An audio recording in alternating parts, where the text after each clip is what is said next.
어떤 사람은 계획이 틀어지면 화부터 내는데요. 어떤 사람은 그 틈에서 인생의 기회를 발견하곤 합니다. 낯선 나라에서의 짧은 시간이 한 여행자의 마음을 완전히 사로잡았는데요. 그곳은 어느새 단순한 여행지가 아닌 영혼이 머무는 곳이 되었습니다. 여긴 다시 오고 싶은 곳이야. 40개국을 다녀온 베테랑 여행자가 왜 그렇게 말했을까요? 무엇이 그녀의 여행 지도를 영원히 바꿔놓았을까요? 지금 그 특별한 이야기를 시작합니다. 언제부터였을까요? 여권을 펼치면 수많은 기억들이 함께 따라오죠. 아프리카 사막의 뜨거운 모래 냄새, 스위스 눈밭의 조용한 공기, 뉴욕 거리의 시끄러운 소리까지. 저는 노르웨이 출신 여행작가 엘렌 브라튼이고 지난 12년 동안 전 세계 40개국 넘게 다니며 글을 써왔어요. 매년 봄이 되면 미국으로 향하는 게 제 작은 전통이었어요. 센트럴파크에서 초록으로 변해가는 나무들을 보고 캘리포니아 사막에서 피어나는 꽃들을 보며 마음을 힐링했죠. 이번에도 그럴 계획이었어요. 그런데 뭔가 이상했어요. 미국 비자를 신청하러 갔을 때였어요. 창구 직원이 서류를 보더니 얼굴을 찌푸렸어요. 추가 서류가 필요하다며 긴 목록을 건네줬어요. 은행 거래 내역, 직장 증명서, 여행 일정까지 전부 적어내야 했어요. 그리고 갑자기 이런 말도 들었어요. 소셜미디어 계정도 확인해야 합니다. 제 SNS요? 의아했지만 확인해야 한다고 하니 적어줬어요. 그러자 직원은 모니터를 보며 말했어요. 이집트 사진이 올라와 있네요. 확인이 필요합니다. 순간 얼굴이 화끈거렸어요.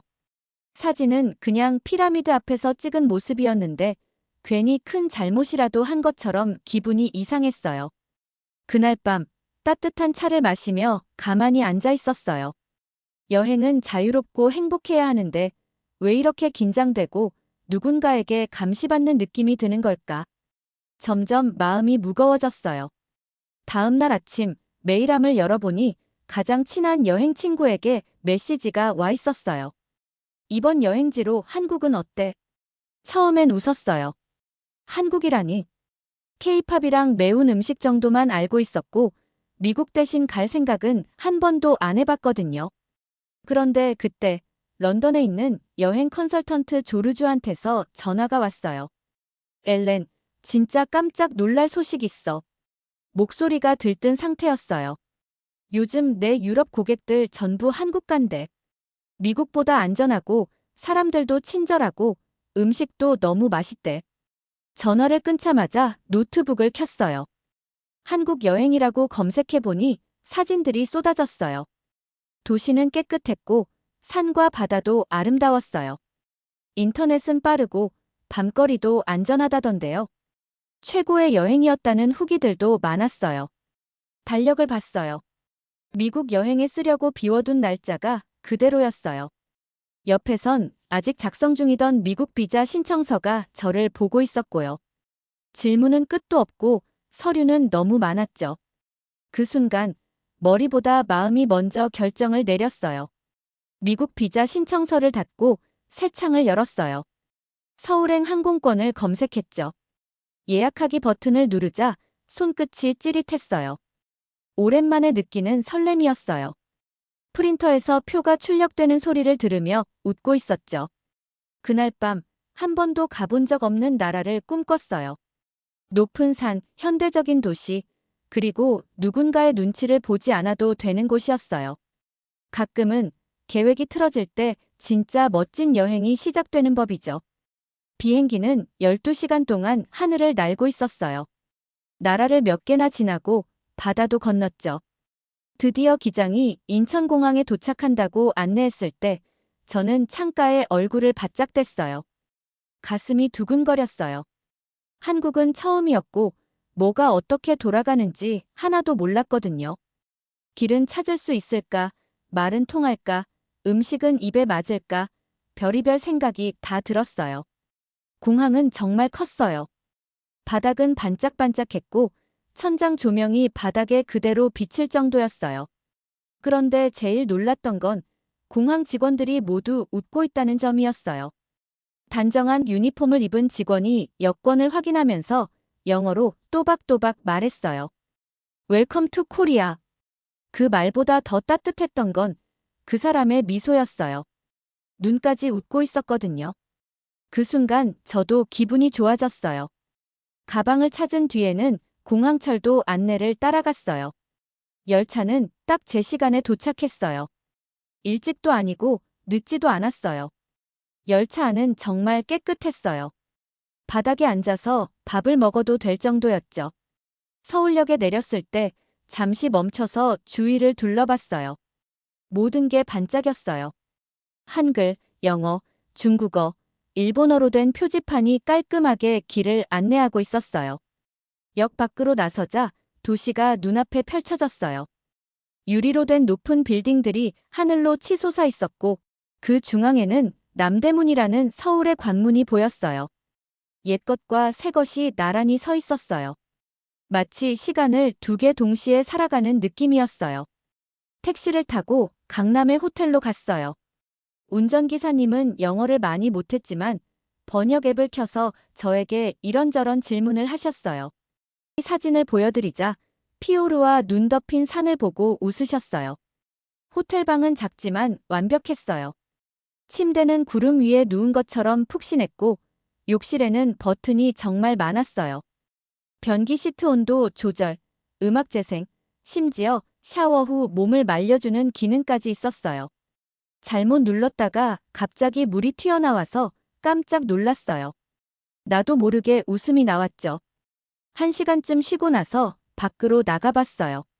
저녁 공기가 시원하게 얼굴을 스치고 있었어요. 거리는 활기찼지만 붐비지는 않았어요.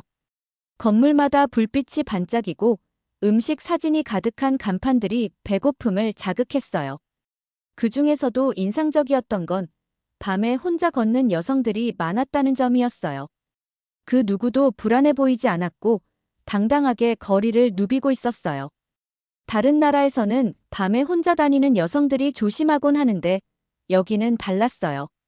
편하게 쇼핑하고 노상 식탁에서 밥 먹고 친구들끼리 웃으며 이야기를 나누고 있었어요.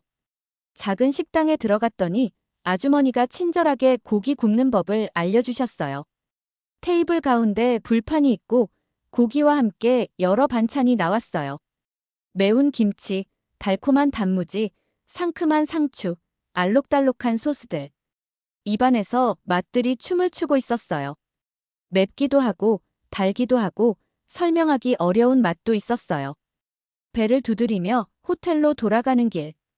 도시의 불빛이 별처럼 반짝이고 있었어요. 거리 한켠에서는 버스킹하는 이들이 부드러운 노래를 들려주고 있었어요. 그 멜로디가 밤 공기를 따라 흘러가고 있었죠. 저는 휴대폰을 꺼내 이렇게 적었어요. 여기 여행은 뭔가 달라, 가볍게 느껴져. 다음 날 아침, 설레는 마음으로 일찍 일어났어요. 아침으로는 계란과 채소가 들어간 따뜻한 죽을 먹었어요. 그 후 명동으로 향했어요. 이곳은 쇼핑으로 유명한 곳이었어요. 거리에는 화장품 가게들이 줄지어 있었어요. 크림, 마스크팩, 로션 등등. 피부를 반짝이게 해준다는 제품들이 쏟아져 나왔죠. 샘플이 종류별로 전시돼 있어서 편하게 사용해 볼 수 있었어요. 긴 비행 때문에 얼굴이 건조했는지라 달팽이 점액으로 만든 마스크팩을 하나 샀어요. 처음엔 이상하게 느껴졌지만 직원이 아기 피부처럼 부드러워질 거예요 라고 하니 믿어보기로 했어요. 점심때가 되자 배가 고파졌어요. 향긋한 냄새를 따라 남대문 시장으로 갔어요. 좁은 골목마다 음식 가판대가 줄지어 있었어요. 지글지글 부치는 전, 보글보글 끓는 찌개, 숯불에서 익어가는 고기 냄새가 섞여 있었어요. 떡볶이를 먹었는데 맵지만 맛있었어요. 어묵은 따뜻한 국물에 담겨 있었는데 바다 향이 났어요. 작은 테이블에 앉아 먹고 있는데 스페인 커플이 만두를 나눠 먹고 있었어요. 무슨 메뉴를 어떻게 먹는지도 잘 아는 것 같았어요. 제가 미소를 지으니 그들도 웃었어요. 처음 오셨어요?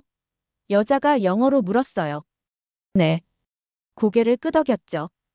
어떻게 아셨어요? 두 사람은 웃었어요. 얼굴에 다 써 있어요. 남자가 말했어요. 우리가 처음 왔을 때도 그랬어요. 지금은 벌써 세 번째예요. 왜 계속 오세요? 궁금해서 물었어요. 여자는 시장을 둘러보며 말했어요. 전엔 도쿄를 정말 좋아했는데 이젠 서울이 더 좋아요. 사람들이 서로에게 시간을 내줘요. 작은 것도 예쁘게 만들려고 해요. 물건 포장부터 음식 담는 방식까지요. 호텔로 돌아가는 길. 그 말이 계속 생각났어요. 더 인간적이다. 맞아요. 그 말이 지금 제 마음을 딱 표현했어요. 수많은 사람들과 높은 빌딩들 사이에서도 저는 작게 느껴지지 않았어요. 보이지 않는 존재가 아니라 제대로 보여지는 사람처럼 느껴졌어요. 그날 밤 달팽이 마스크를 얼굴에 붙이고 도시 불빛을 바라봤어요. 한국은 앞으로 나한테 뭘 더 보여줄까? 아직 이틀밖에 안 지났는데 마음속 무언가가 조금씩 변하고 있었어요. 미국 여행을 못 간 아쉬움은 이미 흔적도 없었어요. 한국에서 맞는 셋째 날, 저는 조금 더 용기를 냈어요. 그냥 관광지만 보는 게 아니라 한국 사람들이 어떻게 살고 무슨 생각을 하는지 알고 싶었거든요. 문화를 이해하는 가장 좋은 방법은 음식이라는 생각이 들어서 외국인을 위한 한식 요리 수업에 신청했어요. 수업은 예쁜 한옥집에서 열렸어요. 작은 마당에는 꽃이 피어 있었고 나무 향기가 은은했어요. 들어가 보니 유럽 사람들 얼굴이 꽤 많았어요. 독일, 프랑스, 이탈리아에서 온 사람들, 심지어 스웨덴 가족도 있었어요. 우리 선생님은 김 선생님이셨어요. 눈매가 부드러운 할머니셨는데 손놀림은 빠르고 정확했어요. 가볍게 인사를 하고 재료가 준비된 조리대로 안내해 주셨어요. 오늘은 김치를 만들 거예요. 배추를 들고 그렇게 말씀하셨어요. 이건 그냥 음식이 아니에요. 한국의 역사이자 가족이에요. 옛날 한국에서는 겨울을 나기 전에 온 동네 사람들이 모여 김장을 했다고 설명해 주셨어요. 배추에 양념을 바르는 손길이 모이면 그건 단순한 노동이 아니라 축제가 됐다고 하셨어요. 김치는 시간이 필요해요. 그래야 맛있어져요. 우정도 그래요. 패스트푸드가 아니라 슬로우 푸드죠. 저는 소금, 마늘, 생강, 액젓, 고춧가루를 섞었어요. 매운 냄새에 눈물이 살짝 나긴 했지만 기분 나쁘진 않았어요. 옆자리에 앉은 프랑스 요리사 캐롤린은 정성껏 배추 잎을 펼치고 있었어요. 이건 정말 예술이에요. 그녀가 속삭였어요. 색 조합도 멋지고 건강까지 생각해요.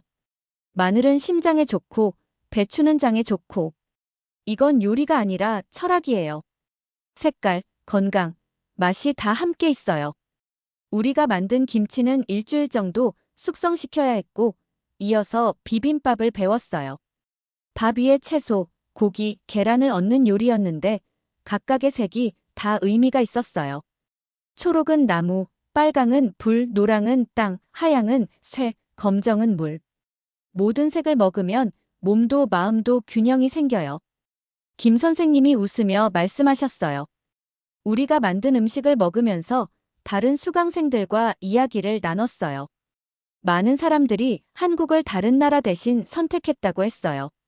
독일 가족은 원래 미국 디즈니월드에 가려다가 한국으로 방향을 바꿨다고 했어요.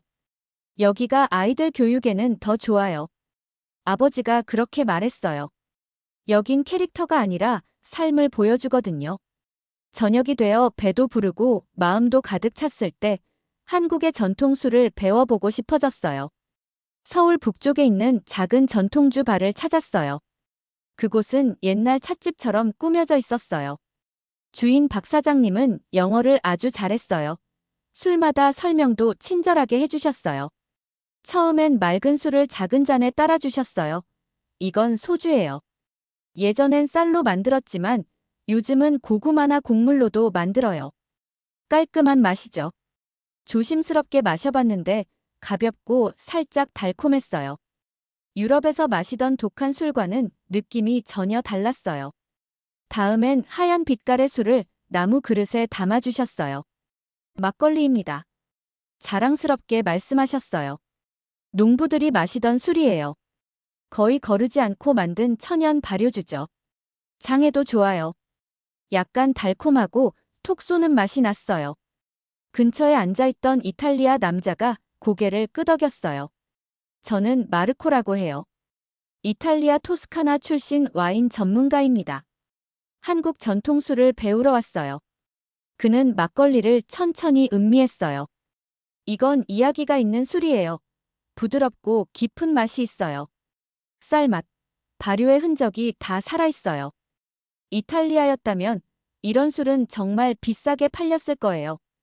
박 사장님은 그 말을 듣고 아주 뿌듯해 하셨어요. 다음 날, 요즘 유럽 여행자들이 왜 한국을 선택하는지 더 알고 싶어졌어요. 그래서 한국관광공사에 가봤어요. 건물은 세련됐고 전시물도 생생했어요. 여행 작가라고 설명하자 소연이라는 분이 반갑게 맞아주셨어요. 스위스에서 관광 경영을 공부하셨고 여러 언어를 구사하셨어요. 요즘 유럽 사람들이 미국보다 한국을 더 많이 찾는다는 게 사실인가요? 제가 물었어요.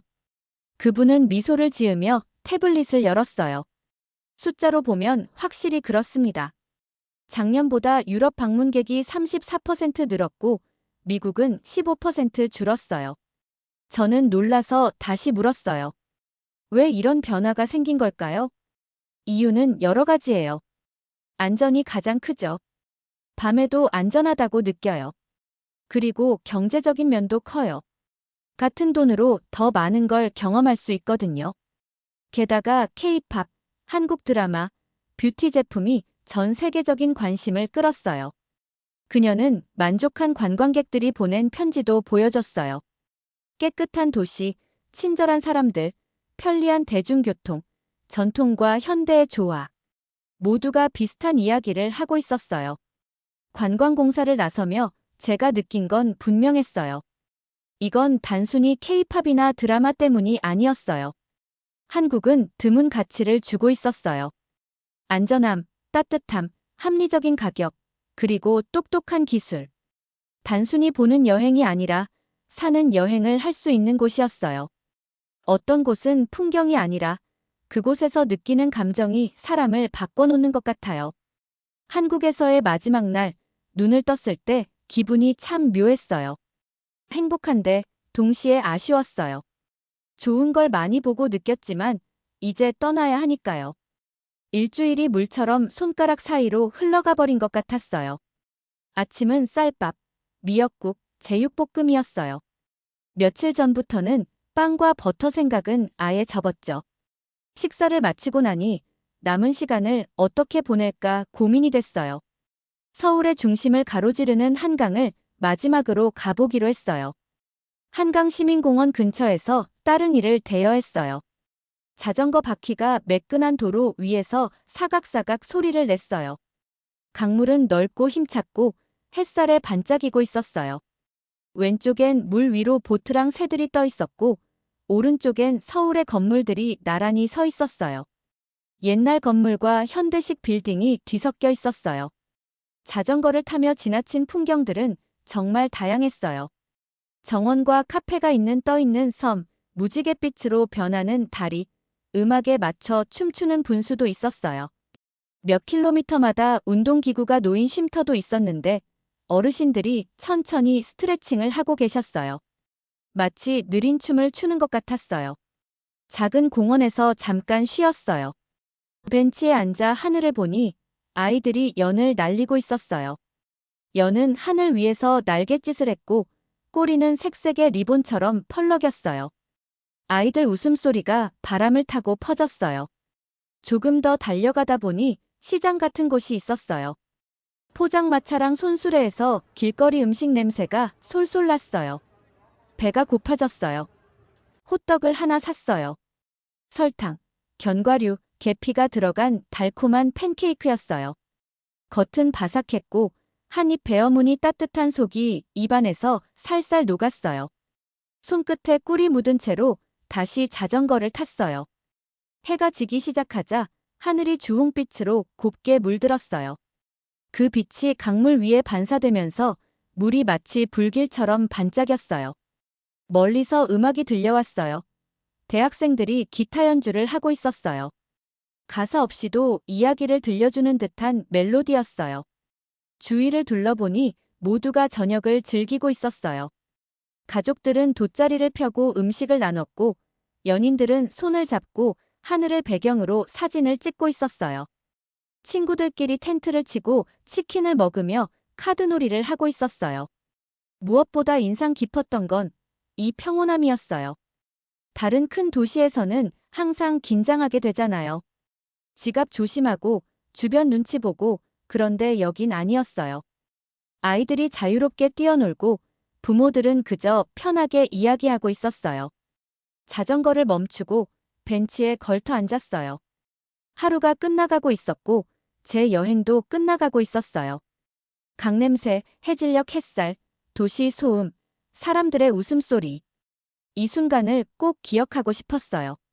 아마도 내가 찾고 있었던 건 멋진 경치만이 아니었을지도 몰라요. 진심으로 환영받는 느낌이었는지도 모르겠어요. 해가 완전히 지자 도시의 불빛이 하나둘씩 켜졌어요. 빌딩은 패턴처럼 반짝였고 다리는 색이 바뀌는 조명으로 빛났어요. 서울이 저녁을 맞이하며 마지막 선물을 주는 것 같았어요. 호텔에 돌아와 짐을 쌌어요. 손으로 만든 부채, 마스크팩, 사진이 많은 요리책. 기념품을 하나씩 넣었지만 가장 중요한 건 캐리어에 들어가지 않았어요. 그건 기억이고 감정이고 세상을 바라보는 새로운 눈이었어요. 다음 날 아침, 비행기가 한국 땅을 떠날 때 저는 아래를 내려다봤어요. 산과 도시, 강이 점점 작아지고 있었어요. 기내에서 내년 여행 계획을 떠올렸어요. 무의식 중에 캘린더 앱을 열고 봄에 다시 서울행 항공편을 검색하고 있었어요. 웃음이 나왔어요. 이제 확실히 알겠어. 이곳은 단순한 여행지가 아니었어.